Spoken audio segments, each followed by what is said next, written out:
Good afternoon. Welcome to the Equity, Diversity, Inclusion special meeting. It's a roundtable discussion. I'm the chair of the committee for the City of Belleville, Sean Kelly. And I think it's fair to say people around the country are eager to learn how to be the best possible allies to Indigenous communities. Local governments we've seen over the past couple of weeks throughout the country are exploring ways to collaborate with First Nations. We're here today with the roundtable to discuss Canada Day and future partnership opportunities with Indigenous peoples. Hopefully this is the first of many conversations as we build relationships through respect, transparency as we move forward. June is also National Indigenous History Month. It's a chance for us to learn about and appreciate and acknowledge the contributions that they've brought to this country. This is going to be hopefully a good conversation today. We've got some folks joining us that are not on the committee. We'll introduce them shortly. But first of all, just for people tuning in today on the city's YouTube channel, welcome and thank you for your engagement on the conversation piece today. First of all, I'd like committee members to introduce themselves and mention who they represent. And I'll start with you, Ruth. My name is Ruth Ingersoll. I'm the Executive Director of Community Development Council of Quinte. We'll go to Mr. Thompson. Good afternoon. I'm Garnet Thompson, Councillor for the City of Belleville. Aaron. Hello, Aaron Dupe, representing Loyalist College. Victoria. Hi, Victoria Law. I'm a public health nurse with Hastings Prince Edward Public Health. Kat. Hi there, I'm Kat Fisher Andrews. I'm the coordinator of the Quinte Local Immigration Partnership, housed at Quinte Immigration Services. Dr. Aruna. Aruna Alexander from the United Nations Association, Quinte Branch. Summer. Summer Bertrand. I'm representing myself. Thank you. And Councillor Millette. Yes, thank you. Councillor Chris Millette, representing the City of Belleville, and pardon my my link here. I got delayed in my day job, and I'm sitting welcoming you from the CFB Trenton Passenger Terminal VIP Lounge. Well, we're happy to have you this afternoon, Councillor Millette. Also joining the conversation today, the panel, we have Jill Raycroft. She is the CEO of Chamber of Commerce. Jill, you can wave so people know who you are. There you go. Thank you. But we also have Stacey Love Jolicoeur, Chair of Bay of Quinte Pride, also representing a voice for Indigenous peoples. Stacey. Good morning, everybody. And before we get going, I would like to acknowledge the lands that we are standing on today and that we are meeting on Aboriginal territories. And they've been inhabited by Indigenous people from the beginning of time. As settlers, we're grateful for the opportunity to meet here, and we are thankful for all the generations of people who have come together to care for this land for thousands of years. I'd like to begin by acknowledging the ancestral territories of the Anishinaabe and the Cree and the Algonquins and the Mohawks of Canandaigua and the Mississauga of the New Credit. These are all covered under the Upper Canada Treaty. We also recognize the contributions of the Métis people, Inuits, and other Indigenous peoples, that they have made significant changes and contributions in strengthening the community, and in particular in our own province and country as a whole. As settlers, the recognition is of the contributions and the historic importance of Indigenous people. This acknowledgement recognizes Indigenous heritage and the importance of the land that we are located on. In addition to helping build awareness about our local First Nation communities, this acknowledgement also honors the Truth and Reconciliation Commission call to action to honor the Indigenous people and the historical and contemporary contributions of Canada. On this day, our meeting place is still occupied by many Indigenous people from across Turtle Island. We are grateful to have the opportunity to work with the land, And in doing so, we give our respects to all the first inhabitants. Thank you. Thank you, Stacy. Much appreciated. And also joining us today, we appreciate is Carrie Dewey Smith. She's a superintendent with the Algonquin Lakeshore Catholic School Board. She's the board's Indigenous Studies lead. Thank you for joining us, Carrie. Well, this meeting was worked out on Monday afternoon. The mayor had a conversation with me, and we both felt that it was really important that there was a conversation leading into Canada Day activities. And we've seen the conversation about Canada Day across the country in the last couple of weeks. So Bill Raycroft is the CEO of the Chamber, and the Chamber is responsible for 6 events for the city throughout the year. And one of the events is the Canada Day celebrations. So Jill, I'll let you take it from there and explain what was being proposed, and we'll get the conversation going with you. Thanks so much, and thanks to all of you for joining this conversation, because I think it's a really important one. I hope that it will initiate, in fact, an ongoing approach to all of the events that we coordinate and ensure that we become and continue to be inclusive. Certainly the basis of a couple of those events are really meant to be. The Multicultural Festival that we usually hold in July is geared specifically to celebrating all of the cultures that are present in our community and in our country. You know, we actively work on trying to bring more people in. Or do we make mistakes? We do. So I think that what we're looking at for our July 1st, for our acknowledgement of July 1st this year as Canada Day, we certainly weren't planning a large event anyway because of COVID.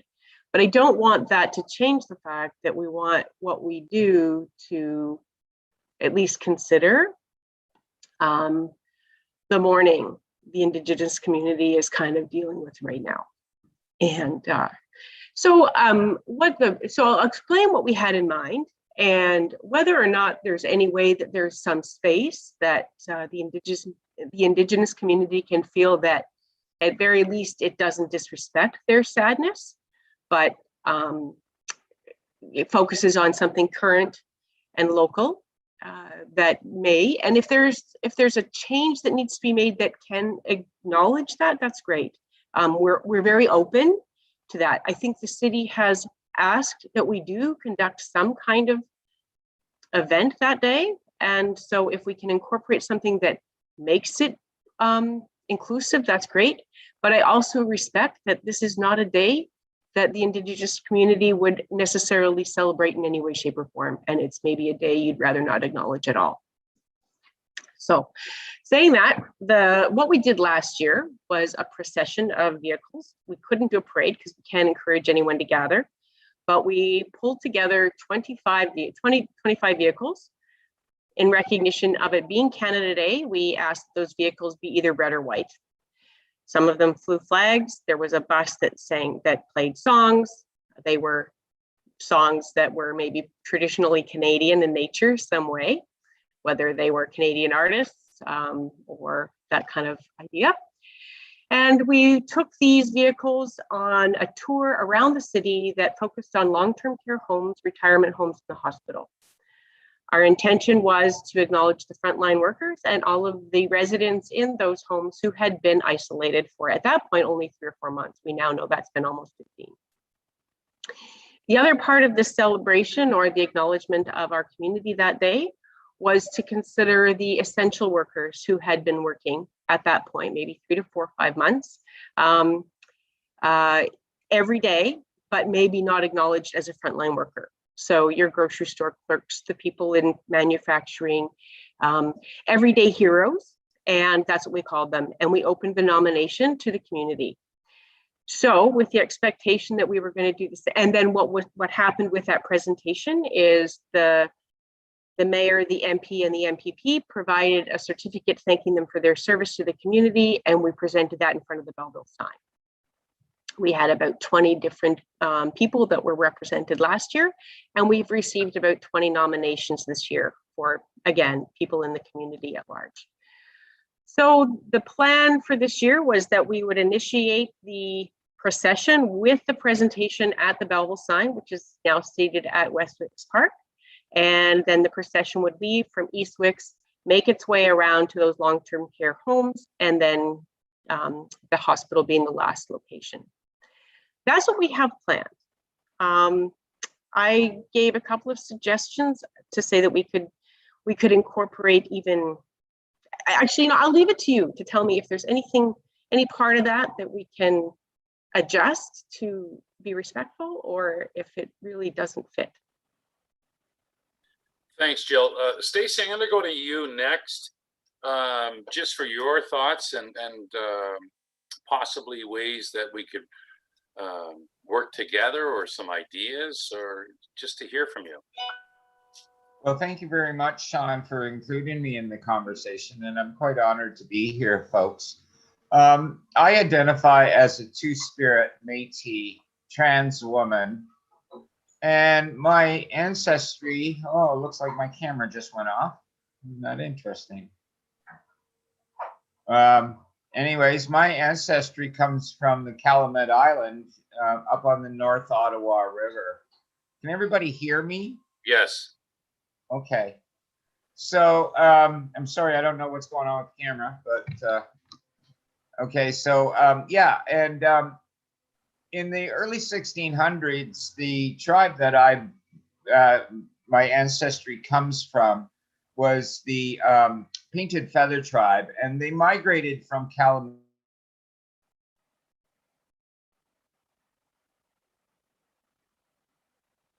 Oh, we may have lost. I think we've lost your audio, Stacy. Oh. Well, we'll come back to Stacy. That's one of the challenges when we're depending on the internet. Oh, you're back, Stacy. We'll need you to pick it up from the 1600s you mentioned. Okay. Are you there? Can you hear me? Yes, yes, we can. Okay, sorry. So yeah, so in the early 1600s, the tribe that my ancestry is from, in the Calumet Island area, migrated down to the Bancroft region because of the harshness of the climate and the lack of opportunity for food and work as well.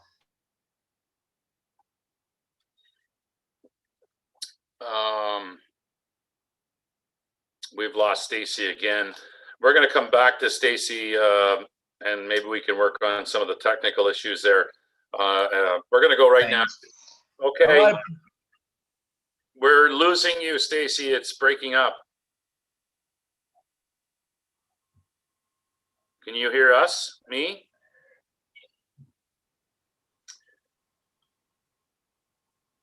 Okay. Sorry about the technical difficulties.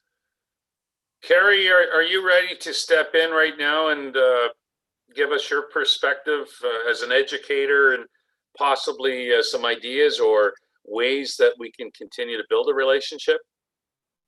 And what's working in schools?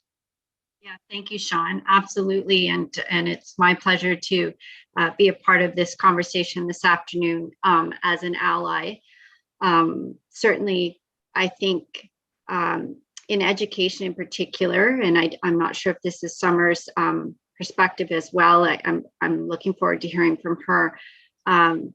In education especially, we've really focused on ensuring that the voice of Indigenous peoples is heard in our classrooms.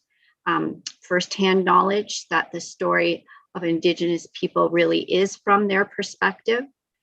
So we have worked very hard at building cultural consultants with our schools who share the stories, the history, the culture, and the tradition of Indigenous peoples. So when we heard of the loss of the Indigenous children, part of our goal was to reach out to our Indigenous partners and ask for their support, their voice to be heard again in our classroom.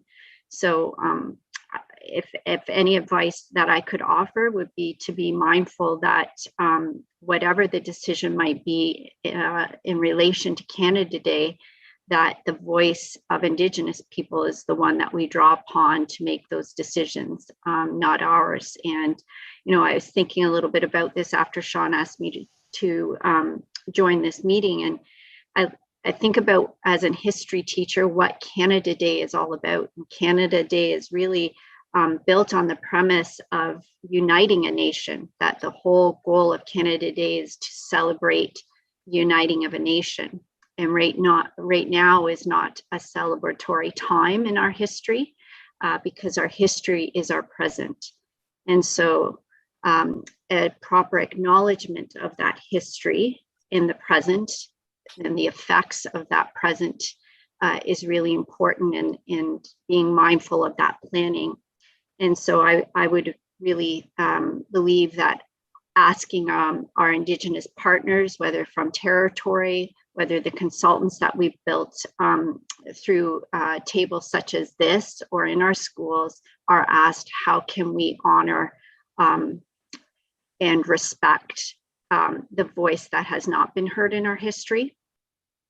And that, you know, our children are working in our schools right now to understand that authentic voice, that authentic Indigenous voice. And they're looking to us as the adults in their lives to really make good decisions about what Canada Day means in present.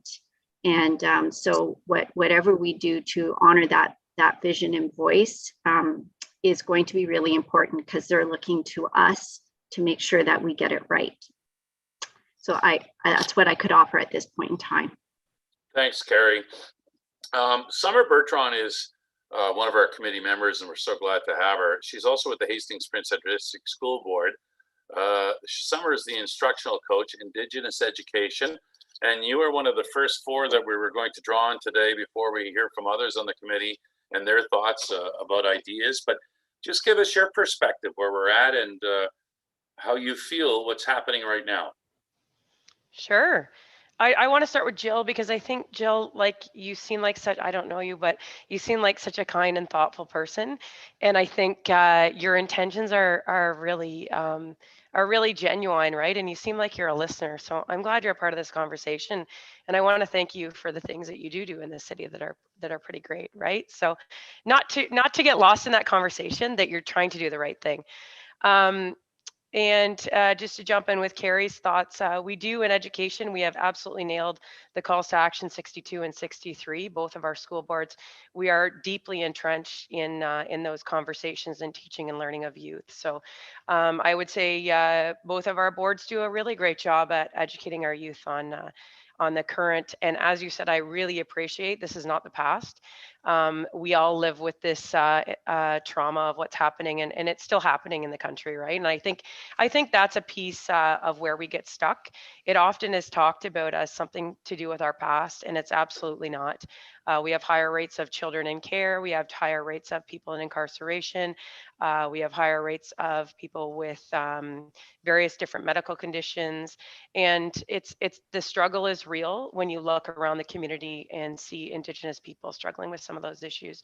You're also going to see people on various different points of the spectrum, right? Like some people who are seemingly from the outside functioning very well as people. So everybody's sitting in a different place. And I think it's important to recognize that. And of course, I'm never going to speak for all Indigenous people. I am going to be clear and say that I'm not finding it much of a, as you said, celebration this year. I like that you've used event, Jill, as opposed to celebration. I think that's a great change in the language. I think that that's necessary, because you're right. It's not a celebration for a lot of us this year.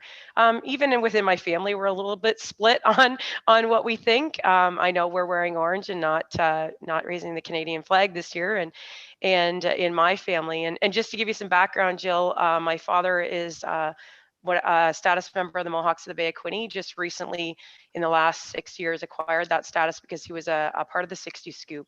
So my grandmother was a member of a residential school, the Mush Hole, and she actually she came out with some significant trauma, and then her children were taken from her. And my dad was at a very young age when that happened. So unfortunately, I didn't get raised with my culture, and I'm a learner, and I'm a questioner at heart. So that's where we're at in our family journey.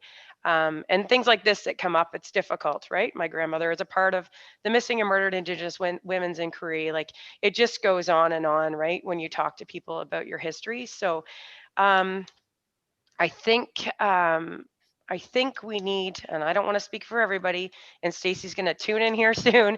I think we need to, be mindful of what we're going to do, and definitely not make a combination of the events. I don't, if you understand what I'm saying. I think we need to almost separate the two events so that it's a little bit clearer. Like, of course, I see all the amazing things about living in this awesome country.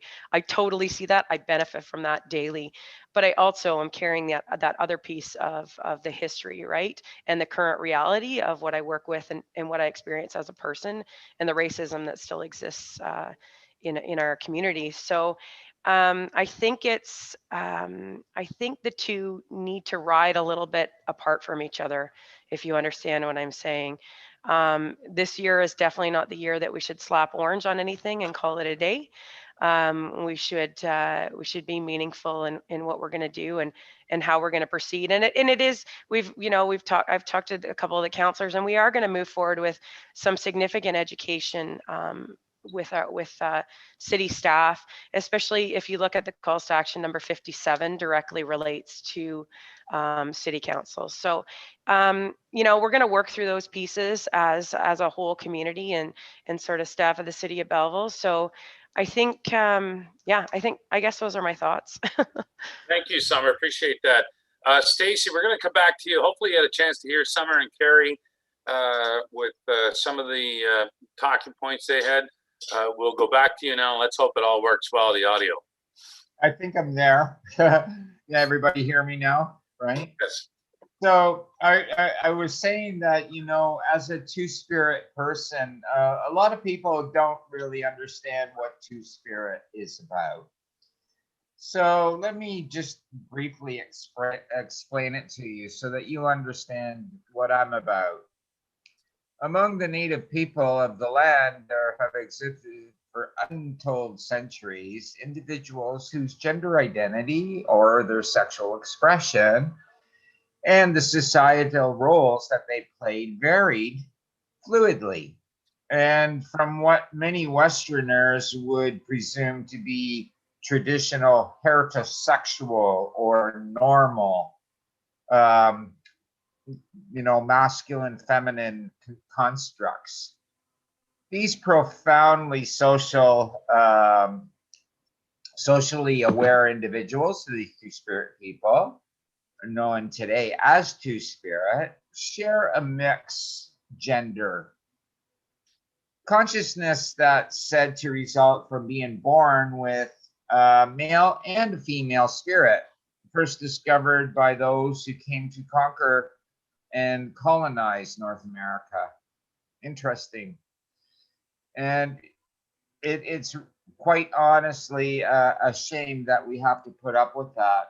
But two-spirit people have been documented in over 155 tribes in every region of Turtle Island, which is North America, and frequently taking wives or husbands of their own biological assigned sex at birth partners.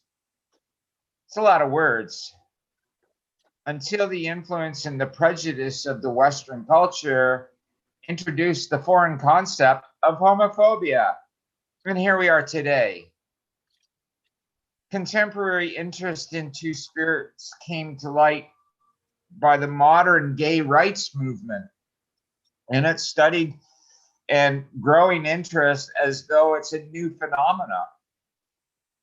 But really, two-spirit people have predated the LGBT people since the beginning of time.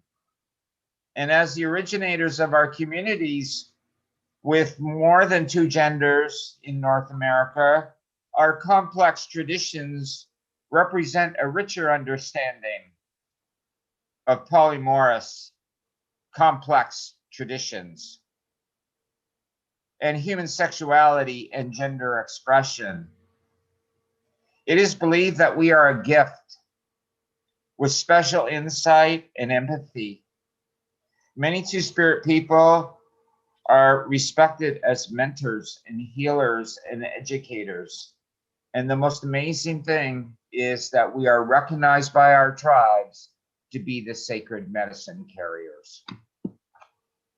When we look at these opportunities, it shows to me that our tribes recognize the importance of us. And in that conversation about LGBT contributions and how we represent and portray them, not only in history, but also in contemporary society. As a Métis transgender Two-Spirit person, I will continue working to undo the impact of colonization in an effort to reclaim and restore Two-Spirit and Indigenous people to our rightful honor with respect in our communities. Thank you. Thank you, Stacy. So committee, we've heard from Stacy, Summer, Carrie, and Jill. Who would like to speak about what's ahead? Councillor Millette.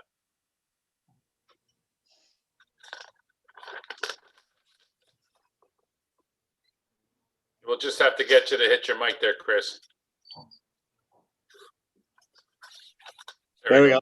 Sorry, I hit everything. I'm as I said, I'm juggling a phone here to use as my. All right.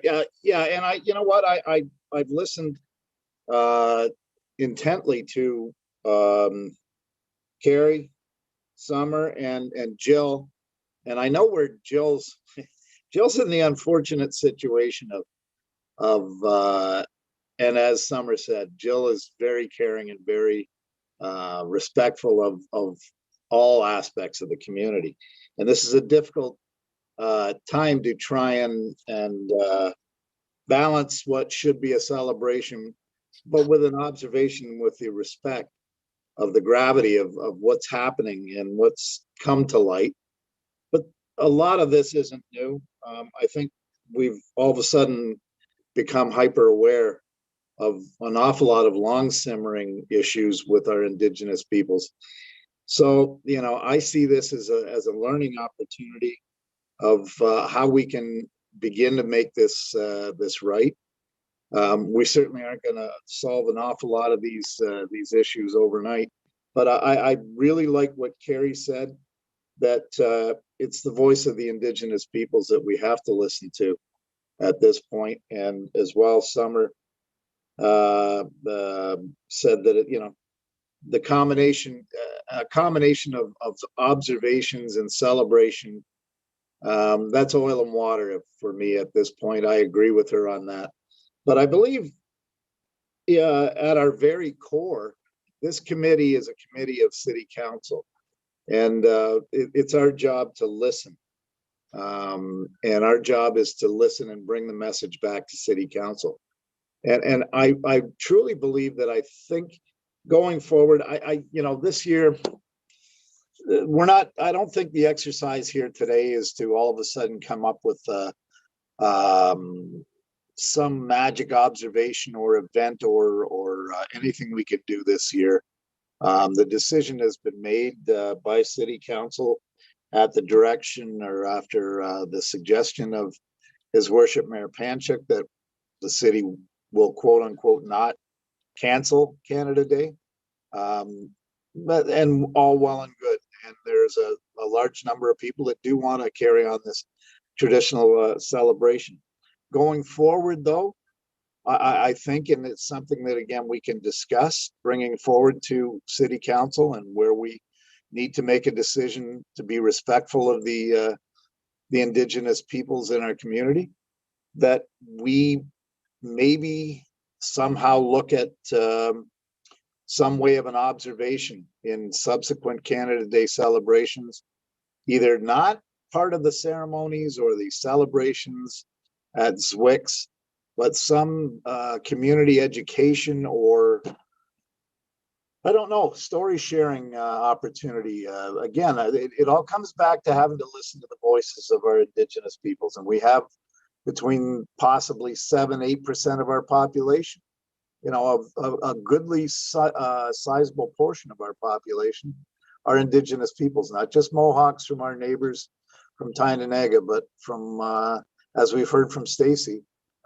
various peoples. So again, going forward from this exercise that we're holding today and from the proclamation of council earlier this week, I think going forward, we have to decide how to respectfully hear these voices, reflect these voices, and respect these voices. So I don't know. Again, I don't have any answers for what we're going to do this year.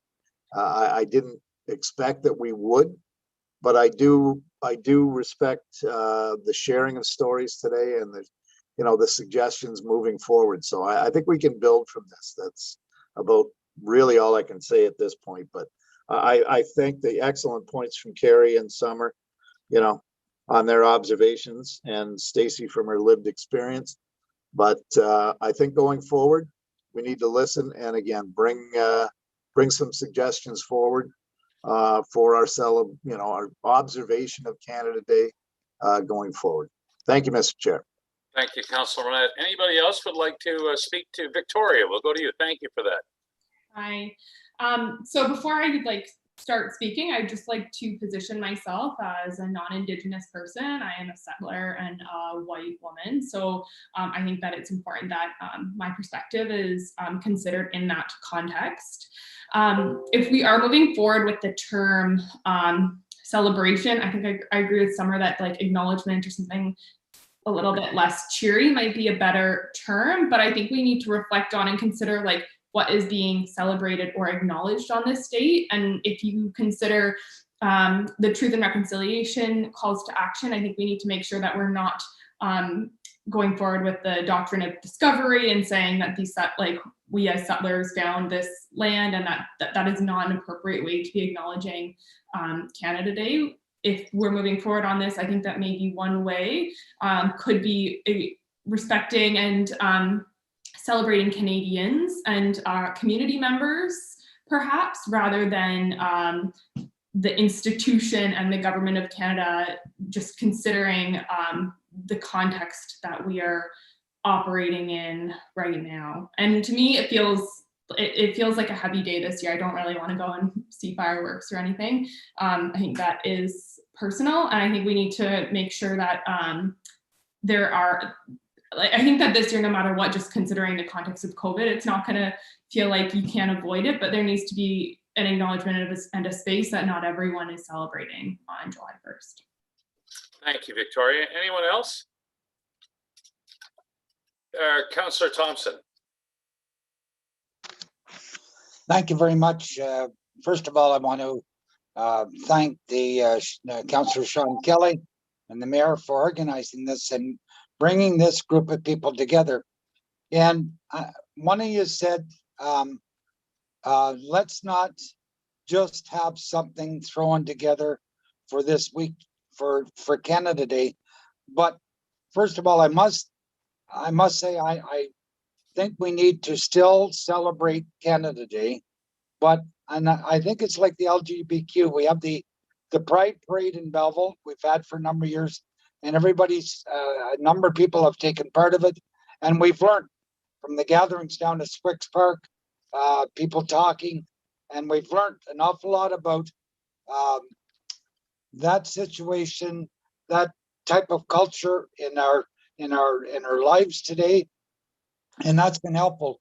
And I think again with the Indigenous people, again, I think we need to make sure that we have some acknowledgement on a more broader base than we've had before. This is their land that they've, and we're on their land. Have we really celebrated that? No, we haven't. And as a council, I think it's important that we finally brought this to the surface, and that's what this committee is for. This committee started 8 or 10 years ago, and it's worked well. And right now, our focus is to stop discrimination.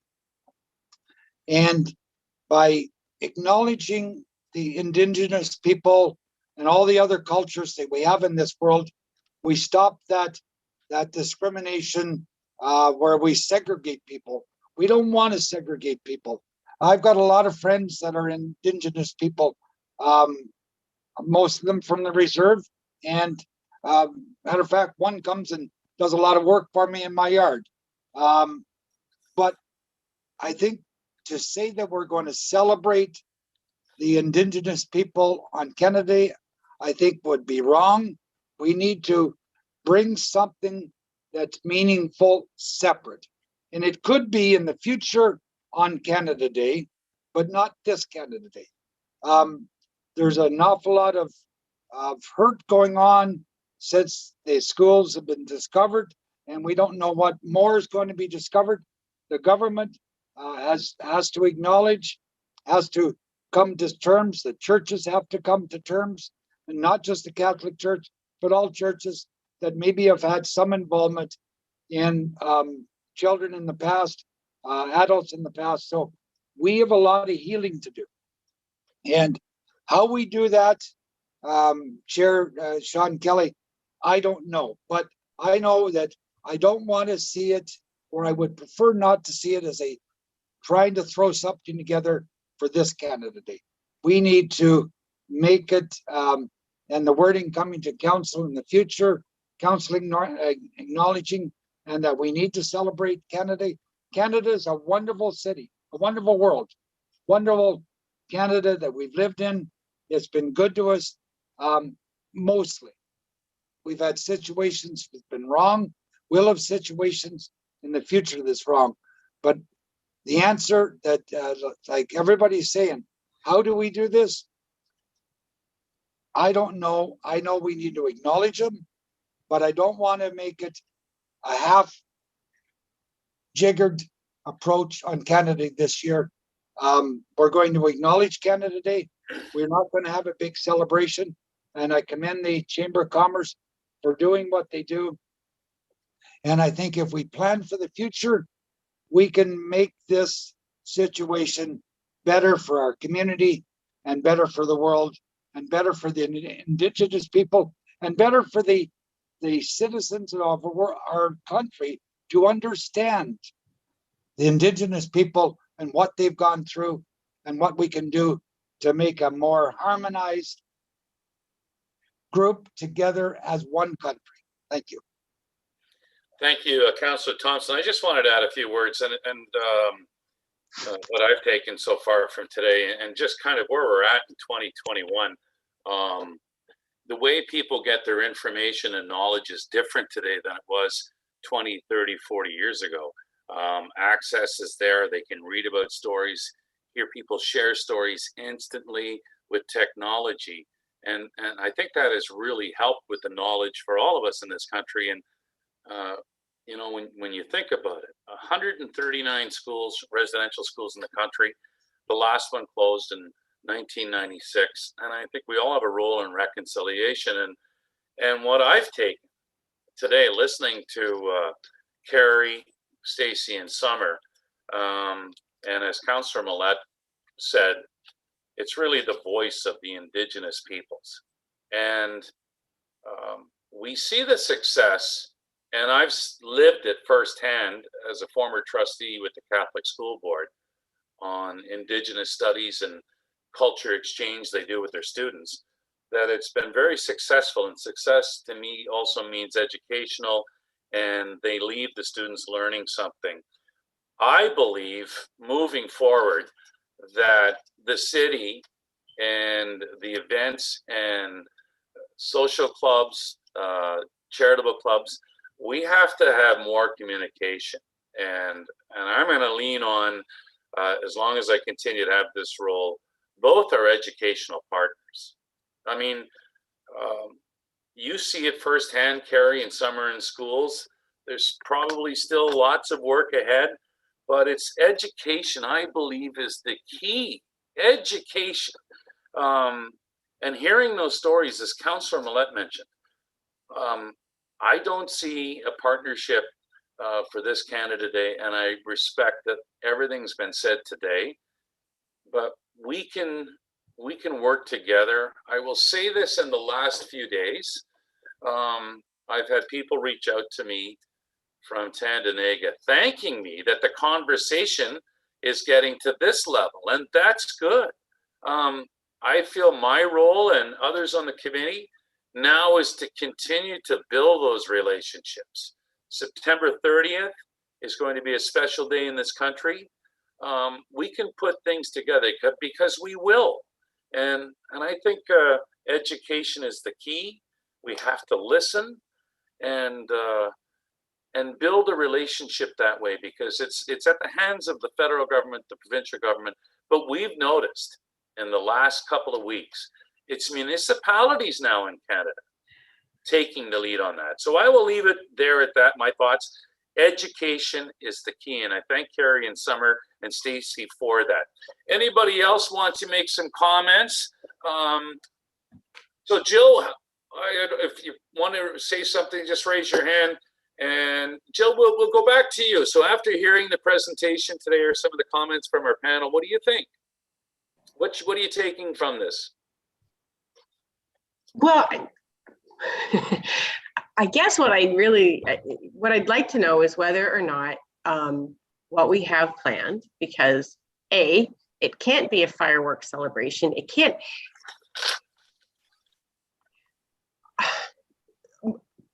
As you talk about the idea that this is the beginning of a conversation, the reality is that it would be really easy not to do anything on Canada Day because of COVID. And we could mask that and say it's because of our response to the news and what's happened with the discovery of the 319 children. But I don't want us to pretend that we're doing something this year when we're not really. And I also don't want us, we're not doing fireworks because we can't. It has nothing to do with anything other than COVID does not allow us to do that kind of thing. What we have planned is a recognition of community heroes. Does that negatively impact the relationship that we can develop around, future things that will include the Indigenous community's culture? Does that feel okay, or does having anything interfere with the sense of mourning? Well, on the other side, we have people who have come to this country just, I guess, from an identification perspective. My great grandmother came on the boat from Sweden. So, we're third generation, I guess, from that perspective, and settled in the West and somehow managed to make it to this space.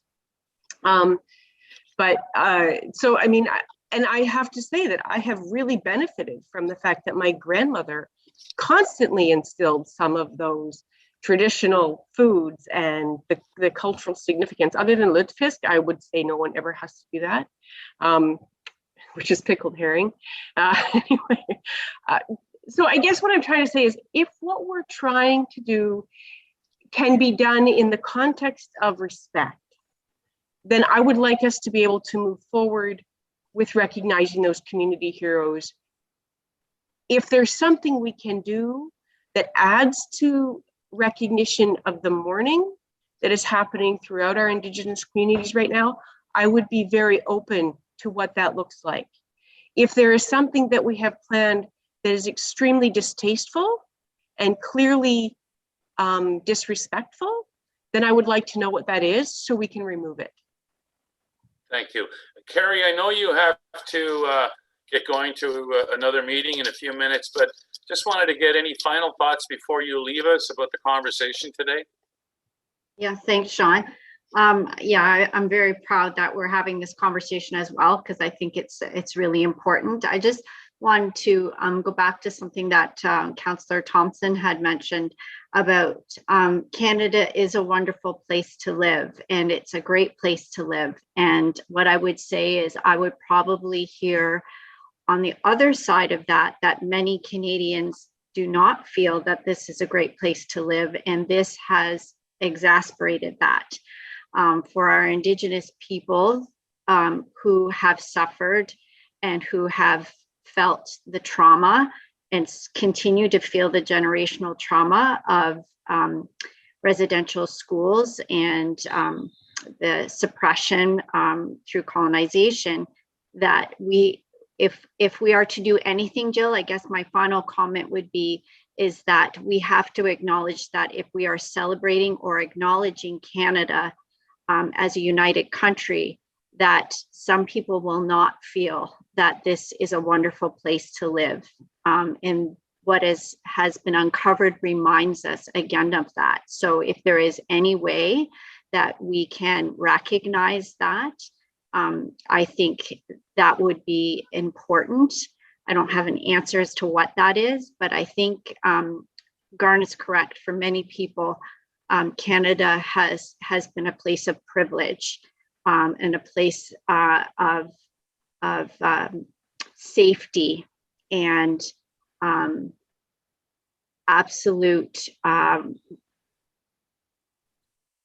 feelings that we will never maybe understand as settlers. And I think we really need to ensure that if on the same note that we need to recognize that that may not be the case for everyone. And maybe it's as simple as that, is simply recognizing through a land acknowledgement and a statement that that is the case for people, that we do recognize that piece of it.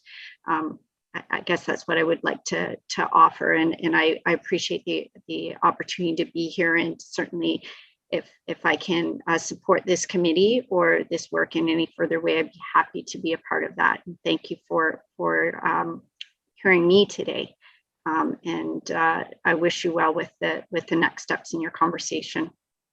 Thank you, Carrie. Much appreciated. Stacy, I'm going to come back to you. Thank you very much, Sean. And Carrie, that was wonderful. Thank you for that. Everybody, you know, you're all touching me. Oh, it's wonderful.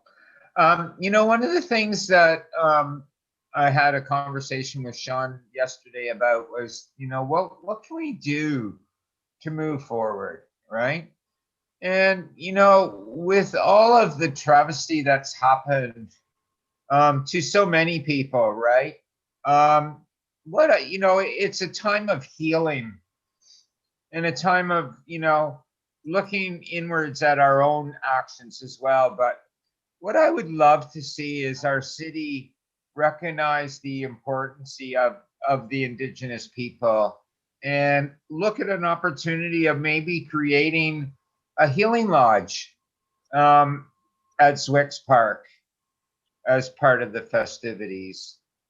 You know, we have some fabulous elders in our communities, and they have really, for me personally, have really guided me.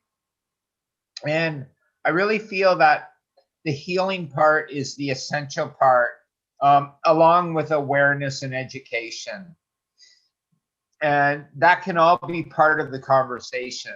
And moving forward, yeah, my idea would be to allow the opportunity for a healing lodge to be erected at Zwicks Park in recognition and respect for our Indigenous peoples. So. All right. Thanks, Stacy. Anybody, Summer, I'm going to come back to you just while everybody's still here before they have to go off to another meeting. Just some final thoughts, Summer. Yeah, I guess where I get tripped up, I'm going to go back to Chris, and please correct me if I've got this wrong. So Chris said it was Canada Day celebrations were going to go ahead. The council had made that decision, right? Am I right or wrong on that? Yes, that's right. There will be an event, as Okay. mentioned. It'll be kind of a drive-by celebration, Jill, acknowledging community heroes and those throughout the past year that have worked hard with the pandemic. Okay, thank you. So I guess where I get tripped up on that is if you want Indigenous perspective and views, you don't ask for it after the fact. right? So in a lot of our institutions and education, we always bring Indigenous voices to the table first before we make any concrete decisions, and that's not really what's happening here. So I get tripped up on that, and it's not the intention of this isn't directed at you, Jill. It's because I know you want to make it right, and so if it's going to move forward anyways, and it's going to happen, I believe in the future we ask for Indigenous voices first, and then we make a decision on whether or not it proceeds. Right? It's not an after the fact type conversation. I'm wondering if it can be framed, like if it's going to happen, can it be framed differently? Can it be framed, as you said, Jill, I quoted you, a recognition of community heroes on July 1st? That's what it is. That is what it is. So as opposed to advertising, Canada Day celebration.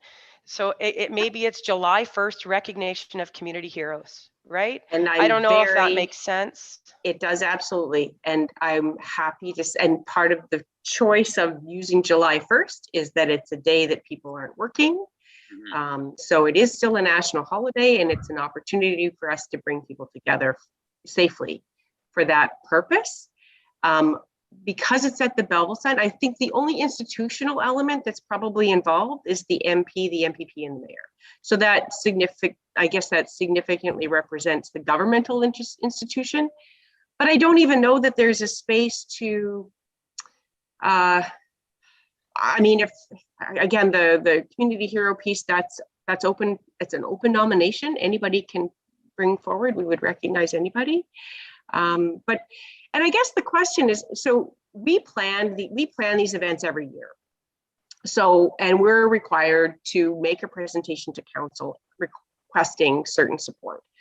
So what happened, this went to council before most of it, like this was already on the book. So the absence of consultation is mostly based on that.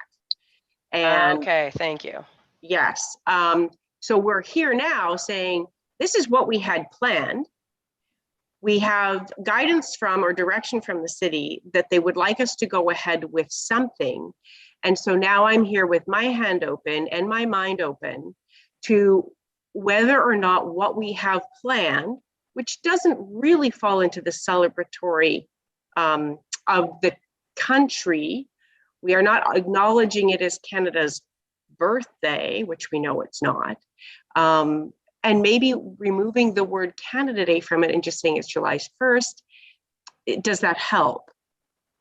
Those are my questions. That's what we're here for now. And if I need to find more people to ask, if I need to have further outreach to the Indigenous community, I would really welcome that introduction, because I can see us, we do 6 events for the city each year.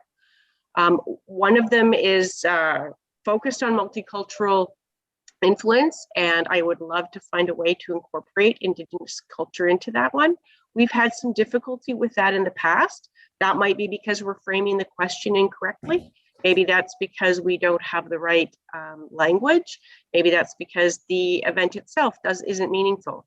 It's just a weekend in July, but maybe there's something else we can do. We do 3 family fun festivals, so our focus is on family. And we can certainly see an opportunity of incorporating something in September. And if it coincides with Truth and Reconciliation Day, and that becomes a focus in the future, that would be fantastic. And it could be all around arts and culture, and maybe a healing lodge falls into that event at the end of September.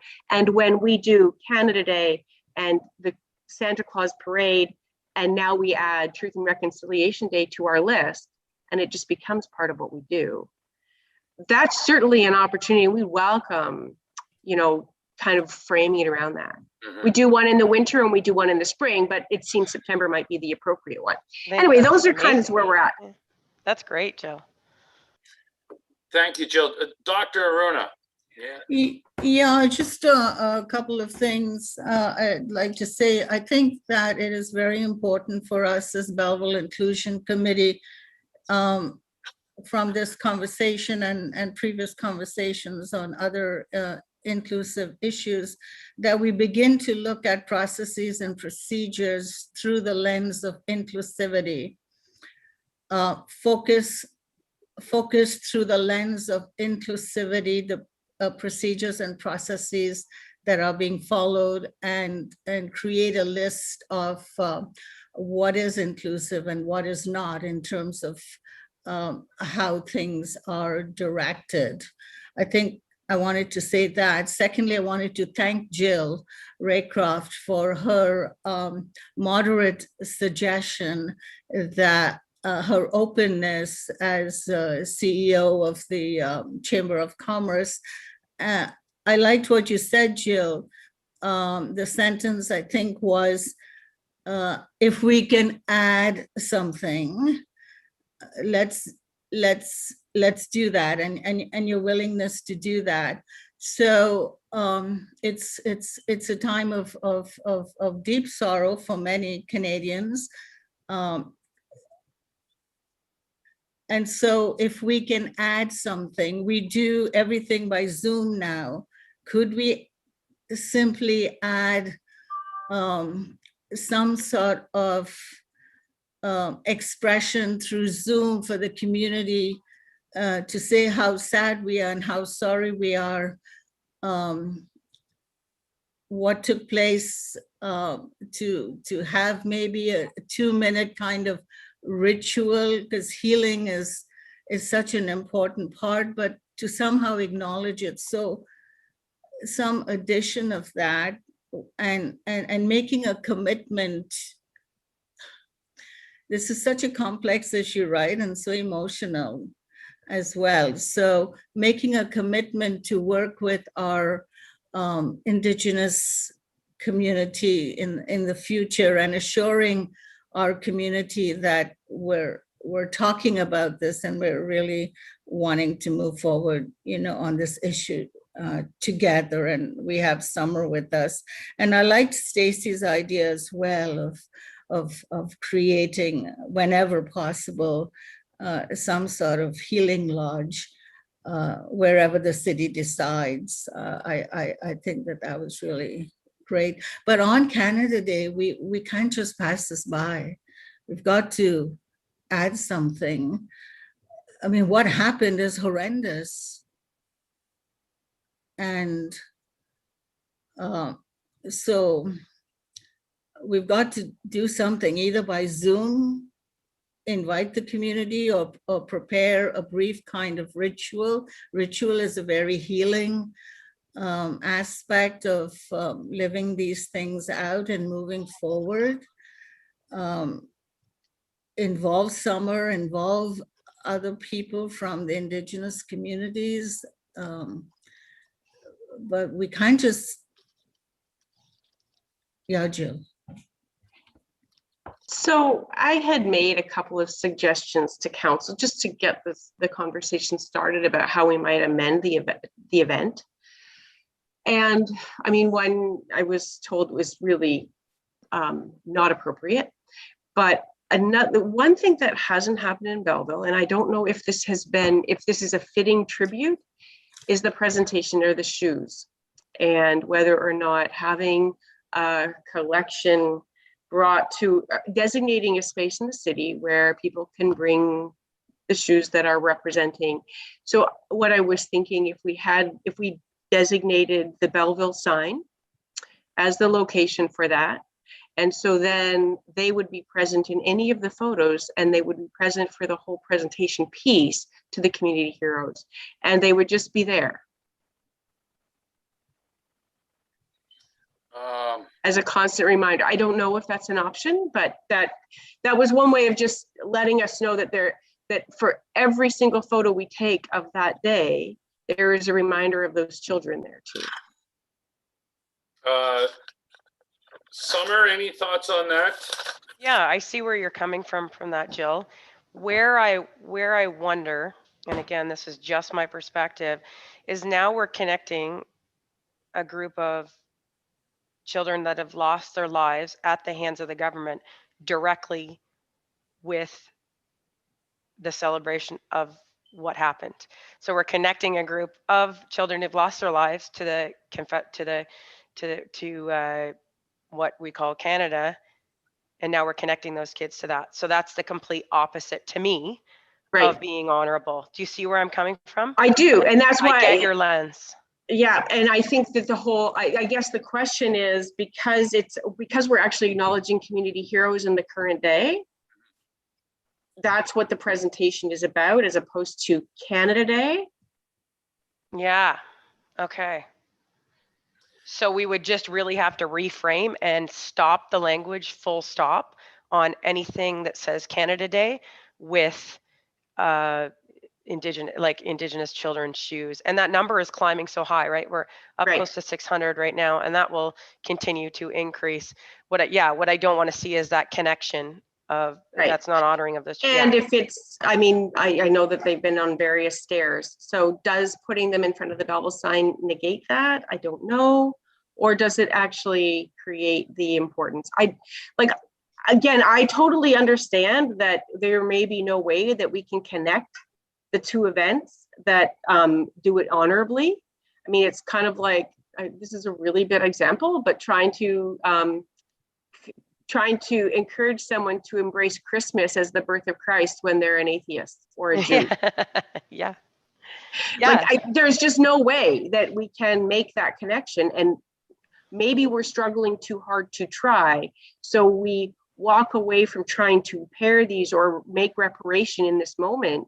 Yeah. Instead, what we do is we repair the relationship with ongoing conversation and consultation. Yes. And I think if we talk about it like a celebration, recognition of community heroes, plus we add a public statement, or I don't know, however that works. I don't know the logistics clearly when I'm talking about this stuff. It's really difficult during COVID. And that's, I think, Right. the challenge. It's not like anything we print could certainly acknowledge those things. Right.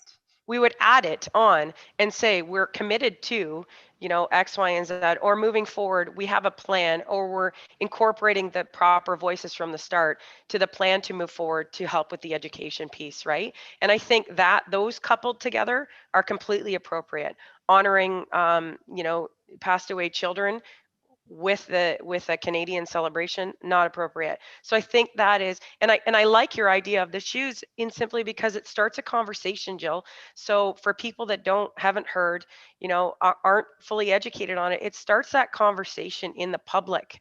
You have youth walking by, you have elderly people walking by, and they're going to ask, what's that about? And that's always a great way to start, is with a conversation, right? So maybe that doesn't take place on July 1st or around there, but maybe that's a separate thing that we think about as a city. And I love the September timeframe for the 30th, because that gives us time to plan something appropriate, right? You need shoes, you can just ask St. Michael's Church for them. St. Mike's. Good. We put shoes there. We put over 100 pair of shoes there, and they took them down within an hour. We did it twice. And Did you ask them why? Why? Why they took them down? Sorry? Did they have an answer as to why they took them down? Well, according to the Archbishop, it's at the discretion of the pastor of that church. Okay. All right. Before we summarize, I just want to give an opportunity to maybe Aaron, Kat, and Ruth. Did you want to say anything before we finalize today's meeting? We'll start with you, Aaron. Thanks. Just certainly appreciate the conversation, support Summer and Stacy's recommendations.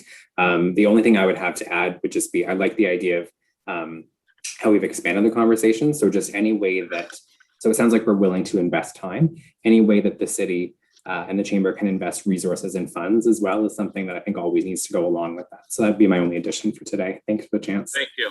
Kat?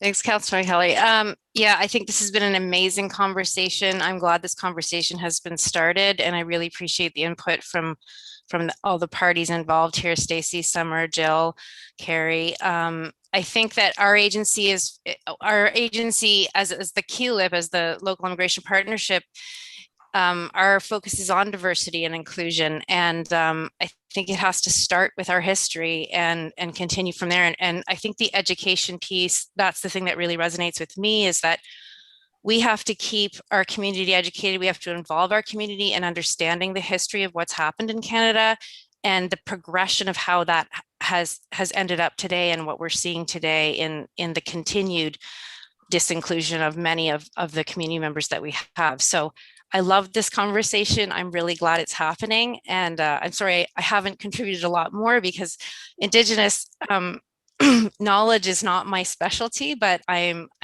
loving how this is going. And I hope that it continues and that we continue to incorporate this into our future events in the community. Thank you, Kat. Rhonda? Is Rhonda, any comments? Not at this time. Thank you. Okay, thank you. Ruth? Yeah, I want to say too, I appreciate the conversation today. And, you know, whenever there's change is needed, it is painful and it is hard. And conversations like this can be difficult. But I'm really feel encouraged that we're moving ahead with the conversations. And I'm learning myself too. So thank you for sharing your stories today.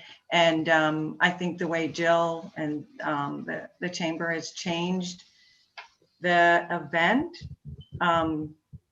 seems appropriate to me, although I'm non-Indigenous, but I'm really looking forward to helping in whatever way I can. And I think the recognition of the shoes and some of those ideas we're coming up with will help people. To me, it's a lot of inner reflection and listening to the hard stories and mourning ourselves, the loss of those children, and looking within ourselves to see if we have any prejudice or discrimination within ourselves, and making sure we each individually work that out so that we can be as supportive to the Indigenous population as possible and all the other marginalized populations that we have in the area. So thank you, Sean and Garnet and Chris for bringing this conversation forward and being bold enough to bring the conversation forward and have it. So I really appreciate it. Thank you, Ruth. Final, anybody else? Okay, Victoria, you're up, and then you're next, Stacy. Victoria? Thank you. I just wanted to say I really appreciate the conversation that we've had today, and I look forward to going deeper into this in the future. I think moving forward with the Belleville Equity, Diversity and Inclusion Committee, I would like to see us work on some sort of Indigenous engagement guide that would be very clear in ensuring that engagement happens before decisions are made. Because I think that in some ways, this is an example of tokenism. When the decision has already been made and the engagement happens after the fact, then that can just make people feel really not good, and like their voice doesn't really matter. So I think moving forward, this has presented us with an opportunity to see that in some ways, this is not exactly what we want to do, and hopefully we can do better moving forward. Thank you. Garnet Thompson, Councillor Thompson, did you have your hand up? You're moving around there. Did you want to say? I thought maybe you had your hand up. You're good, Councillor? Okay, he's good. Stacy, final words. Thank you, Sean. So, you know, we're wrapping this up, and I've heard a lot of really good opportunities for us to look at moving this conversation into the next way.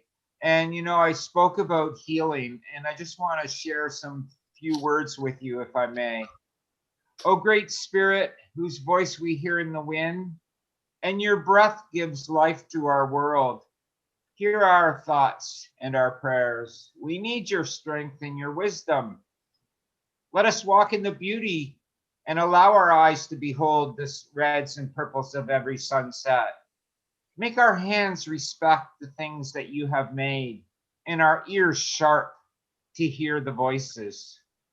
Let us learn the lessons that you have hidden in every rock and every leaf and every person.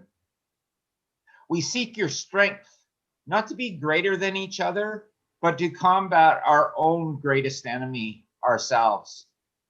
So when our life fades, as the fading sun sets, that our spirit may come to you without shame or hurt. We ask this, O great spirit. Thank you. Thank you very much. Councillor Kelly, it's Aruna Alexander. I would just like to mention that the DVD is available on the Doctrine of Discovery. And maybe the Belleville Inclusion Committee could purchase a copy of that DVD for education purposes in our community. Thank you. Okay, we'll put that in the minutes and we'll follow up with that, Doctor. Appreciate that. I just wanted to read a couple of things here that were sent to me. First of all, this has been a good week as far as the conversation.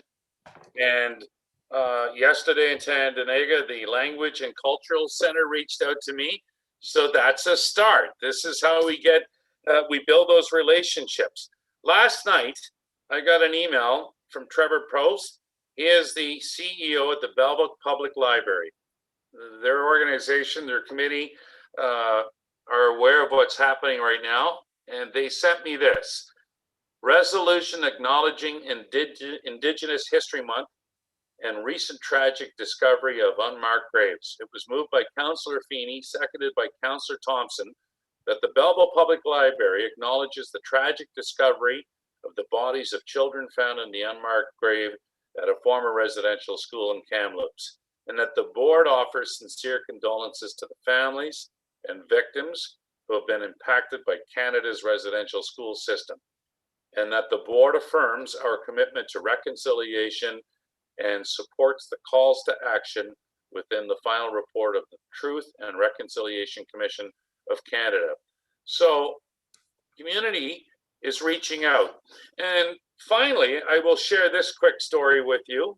I contacted an individual in the city in Thurlow Ward last night. Her name is Jill. I had a conversation with Jill about today's meeting. And she told me that she was asked to be on a committee with the Belleville Rotary Club. And I said, oh, what's the committee? Well, it's the Indigenous Peoples Partnerships Committee with the Rotary Club of Belleville. And I got a nice email today from the person that's behind this, Birgit and Wolf Wartenberg. And this committee has been with the Belleville Rotary Club for the past 10 years.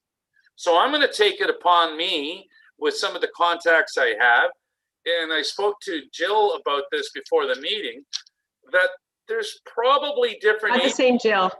Yeah, different Jill. Different agencies, the Rotary Club is an example, doing work and trying to build relationships and knowledge and education, but we need to all kind of be on the same page. So maybe that's another process after, in the next month or two, we can start working with other agencies that are trying to get that conversation going, or at least get things moving. So I'll leave it at that. And Summer, I want to leave the last thoughts to you because of your connection, and you've been so open and a breath of fresh air for this committee. Thank you. Sometimes I wonder. No, it's all good. Ruth, I'll couple on what you said about the uncomfortableness, and we know in education, uncomfortable conversations happen, and that's how we learn. This isn't meant to be a comfortable process for anybody. It's meant to be uncomfortable and to draw out the emotion that needs to happen to create change, right? We, in our board, my good friend Troy Miracle has developed an Indigenous learning model where it focuses around the emotion in the learning process, and it's difficult. When we link people with emotion is when we learn best, and the conversation is uncomfortable, absolutely, from all angles. And it's good that you recognize that, because it likely means that you're listening and learning, right? And I think we need more of that as a community moving forward.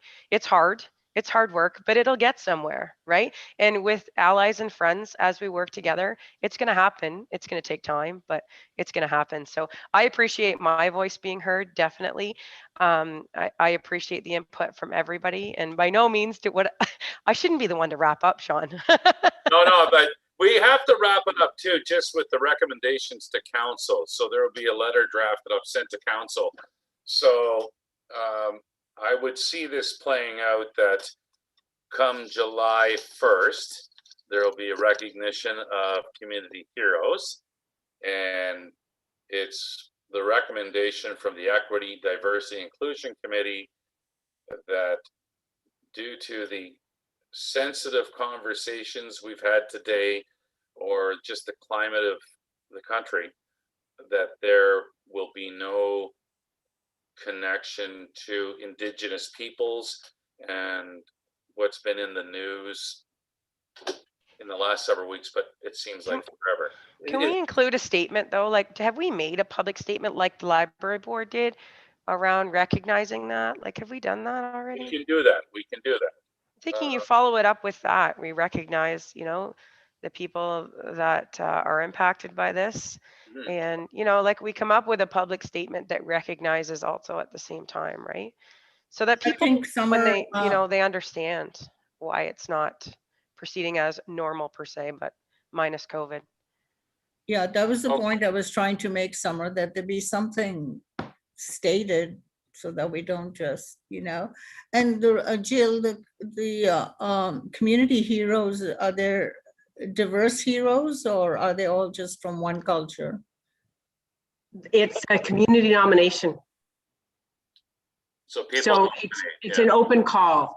So we don't, now if, I haven't reviewed the list, so I can't tell you for sure. We don't discriminate. Once we have the list, we simply acknowledge anybody who's been identified. So we don't pick and choose. It's an everyone wins kind of game, because if somebody has felt that they deserve to be nominated for some of the work they're doing, we want to acknowledge that. Interesting. I'm just hearing about this now for the first time. Well, part of it was we were going to put a media release out following the council meeting to ask for further nominations. So, I mean, we put it out on Facebook and we've continued that, and we've had a few. We've had about as many as we did last year. So it circulated, but of course we held back because we weren't quite sure we didn't want to make the announcement following council that we were going ahead with this until we had this consultation. I just want to check with Sheila. Sheila, so the protocol right now would be that we would have to draft up a statement and then have a motion on it, a mover and a seconder. And can we do it electronically where the statement is put together? And then could we do a vote electronically via email with the committee? Well, Chair, what you could do is basically, you know, take a vote, say you want an statement, and then we come together possibly either in a meeting or through electronic our thoughts and wording, and then we would run by everyone to make sure that everyone feels that they've been in it. All right, does that work for everybody? Yes.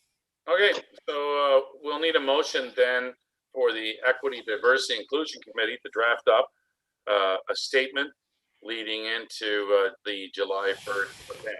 Can I get a mover? Summer, seconder, Ruth, all those in favor? Approved. Okay, so we'll work on that. We'll send it out to committee members. Is there anybody here that would be willing to be a part of that statement? It may take a half an hour to put together. Does anybody want to be a part of that?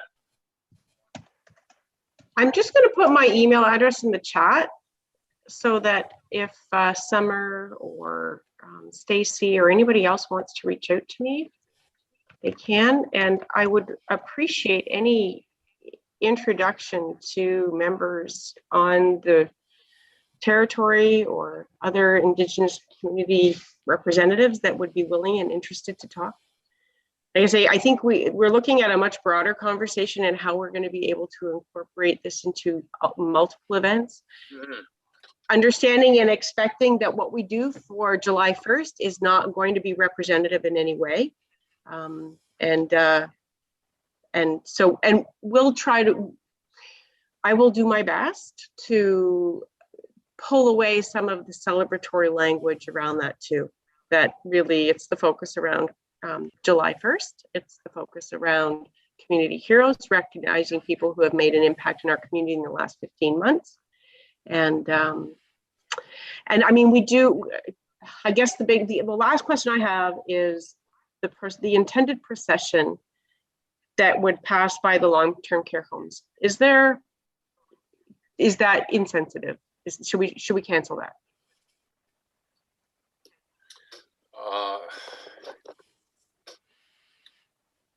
I think it would be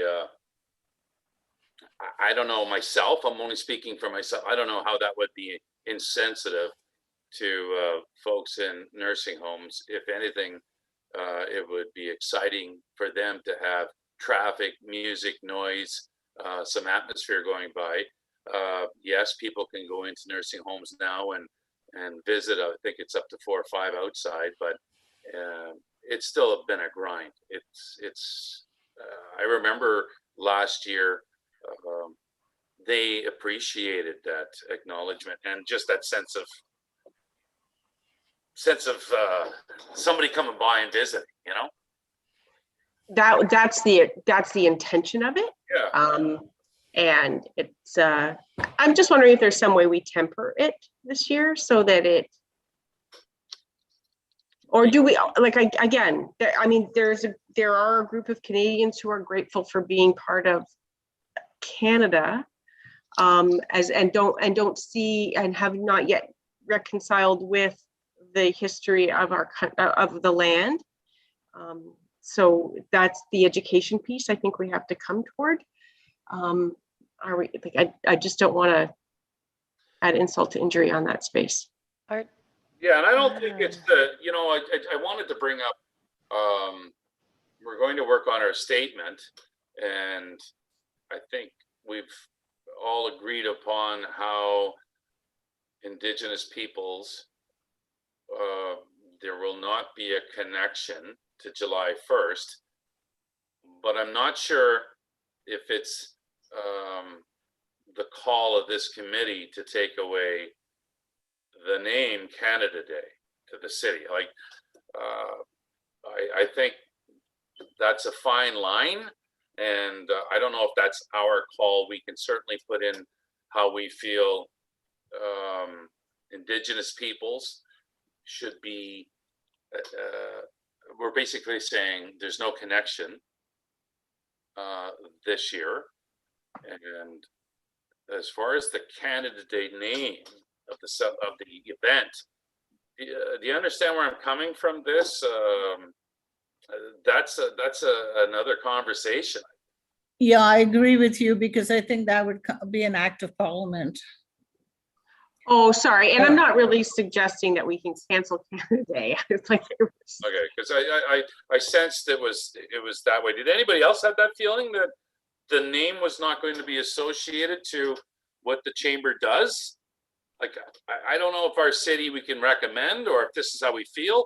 But I didn't think that the CEO was suggesting the deletion of Canada Day. No, I'm not suggesting that either, Doctor. Summer? Yeah, I don't know. Personally, I would prefer it be called July 1st, Recognition of Community Heroes. That's my personal opinion, right? I don't, because then what are we, I guess my question comes is, then what are we actually changing other than adding a statement to it, right? What are we actually, people are really stuck in this thing, aren't they? People are really hung on to Canada Day. And I sit here nor there on it. I'm just trying to see all sides of it. And I just. Well, let me speak as an immigrant. So I applied to something called Canada.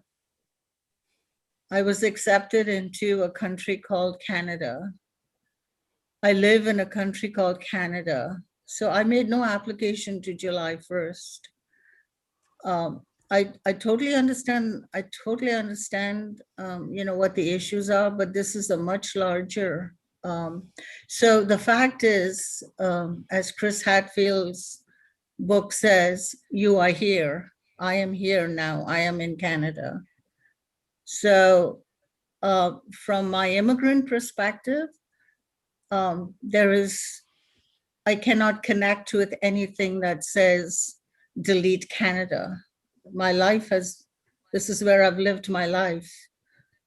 And I've enjoyed the benefits, but I'm also sharing the sorrows. And this is a much larger discussion. It sure is, and I can understand that perspective. We're gonna have a lot of Indigenous people that don't identify as Canadian.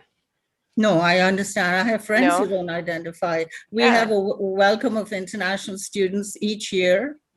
And I invite the Indigenous peoples to come and to share with the international students some story around their dance, which they do in a very meaningful way, but they do not stand when we sing "O Canada." I mean, I have a lot of experience in this community of what the lived issues are. So I identify with what you're saying, Summer, totally.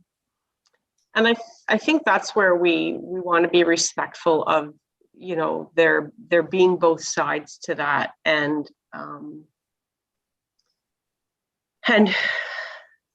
if we go ahead with all of the things we had planned, none of which are particularly celebratory because it is COVID, not because, and I think that's what I really want to make clear. Like, what we have planned is because of COVID. It's never been about not doing fireworks because of this. So we could slide underneath the mask of, oh, we're you know, toning down the celebration because of the situation. But that wouldn't be fair, because that's not, like, we're doing what we're doing because it's all we can do. Anyway. I see all sides of this, and I have a lot of thinking to do around it. Probably think about this for days on end, to be honest, because that's the way I function. But I just worry that it's going to get out there where, we're celebrating Canada Day and blah, blah, blah. And then we still have done nothing to support Indigenous populations of people and insulted a few. So statement has to be, I guess, very clear around the recognition of adopting some calls to action, coupled with some education, and making it clear that as a council and as a city, we're dedicated to moving forward with the education, right? And helping. Yeah. And certainly make us an active part of that, because from, like, the events are one way we can demonstrate that. Mm-hmm. And maybe even something to follow, like we are going to be celebrating September 30th in a different way this year, whatever, right? Like, as long as there's recognition to both sides. My mother's family are settlers here, so I have the other side of the family too, right? And I see it all. So. But Summer, keep up your courage about, I loved what you said. Don't make all the plans and then present it. That's where I get really irritated, is when Indigenous voices are included last. Yes. And I guess I will just say, we've been doing the events for a long time. When we do it at the park, and this will be our 4th year doing the event. So there's always been outreach to the Indigenous community to participate. And when they have been willing to do so, I hope that they've participated actively and engaged in a happy way. So that's good. We've had more interaction with the Multicultural Festival at Waterfront, but that's kind of spot on. Like, or it's not consistent. So I think that's really where I'm hoping that this conversation can move it forward, so that we really entrench that into our planning. Like I say, maybe we don't know the right person to talk to. So that's part of it. I appreciate Victoria's statement about tokenism, because it is, to be honest, that's my gut feeling. Not at you, Jill. Like, okay, when council decides something and then asks for input after, it feels like tokenism all the time. And in any institution, and I don't know, Stacey, you can jump in on this. In any institution, when they do that, it actually harms the relationship with Indigenous people. It's not helpful. Stacey? Okay. Very, very true. Yep. Okay.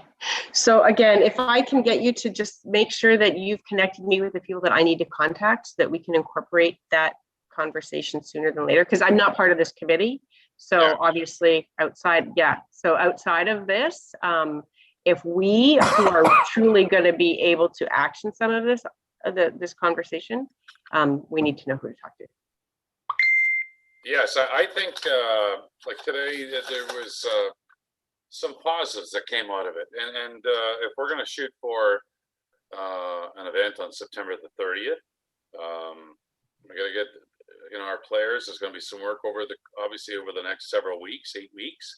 And is that how you see this as part of that education piece, Summer, on September the 30th? That there's some kind of education piece? Yeah, we'll have to really put our brains together about how to do something meaningful for that. Yeah, I have a lot of thinking to do from this, and I appreciate everybody's input because I love thinking about this stuff and different perspectives, and I appreciate it.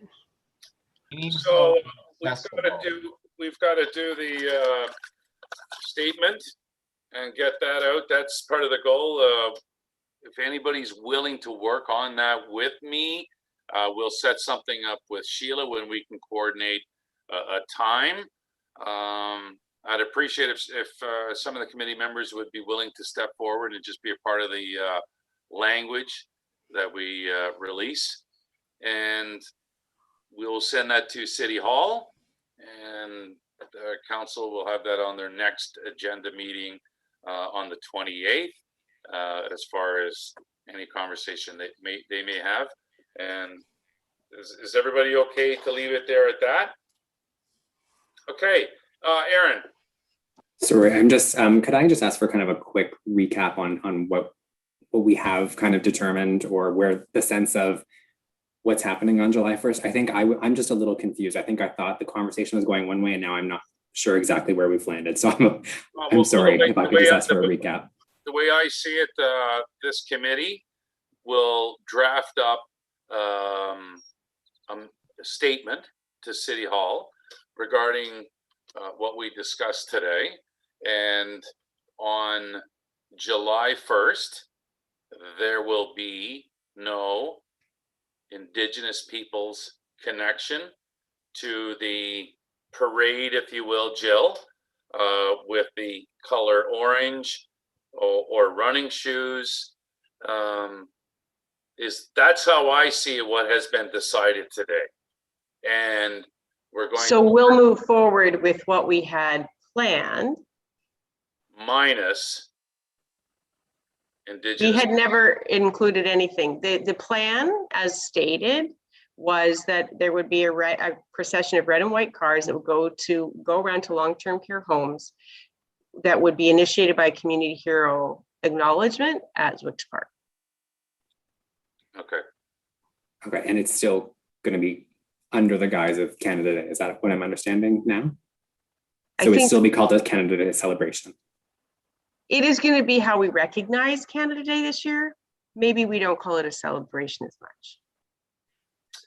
But it is still a Canada Day event, I suppose, is what I'm trying to get at. It's July 1st. It's an event on July 1st. Excellent. Okay. Let's frame it like that. Yeah, that's kind of what I understood was the outcome, but now I'm just, I know I'm needling it, but I'm just curious where I want to be sure where I understand where we're landing.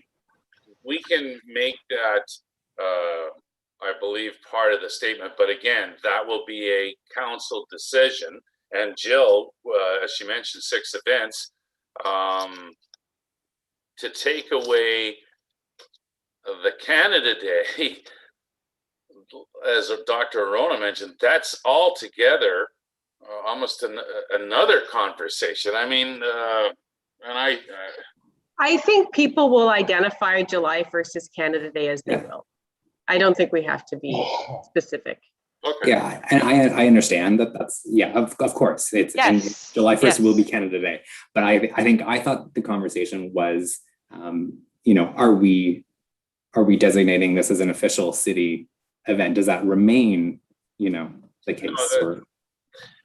I understand where you're going, where you're trying to go, Aaron. I get that answer, but it's not this committee's call to make that. We can only make recommendations or send information how this committee has discussed it, but it's not our call to decide on the name, if you will.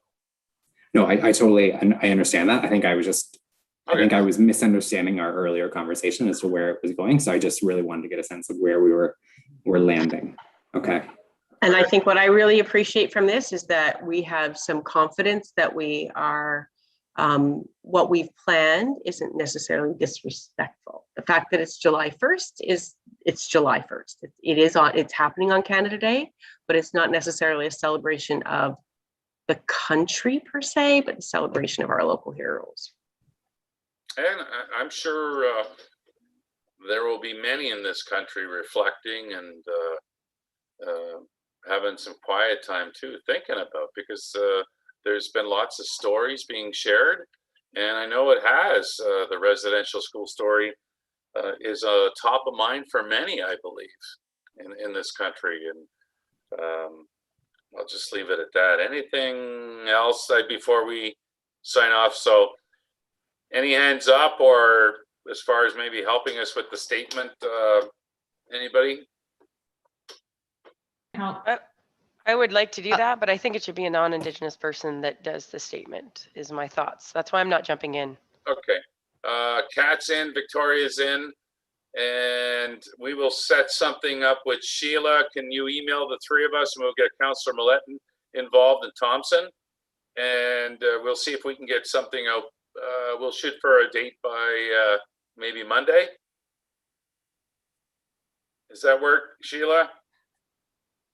Councillor, it's just a matter of that the agenda is set very early for the 28th, so it's imperative. We got it. It sets on Wednesday or Thursday of next week. Just oh yeah, so we got to get it done by Monday. So we can work over it by the weekend with emails, and we'll get it done. I of course don't mind looking it over too, right? Okay. Thanks, Summer. Of course, yeah. Anything else? Well, thank you for your time. I was, let's see what time, we were 90 minutes in. So thank you, Jill. Thank you, Summer. Thanks to Stacy and Carrie for joining us. I appreciate all the committee members having our second meeting this week and continuing the conversation. And I think we're going to get there. It's a lot of work ahead of us, and just got to be true to ourselves, and I'll leave it at that.